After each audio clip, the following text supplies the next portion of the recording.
Open the palette house. Choose this shape.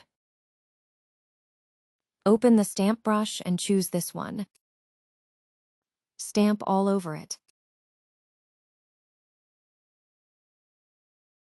Adjust as you like.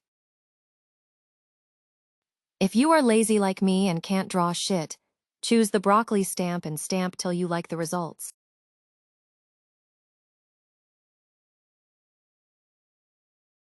Here is the setting for it. Make a new shape for the waterfall.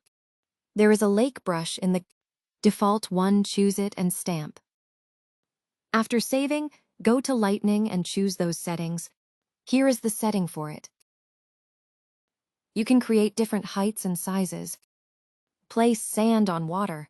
Now place the shapes you created. Clear the sand and you are done.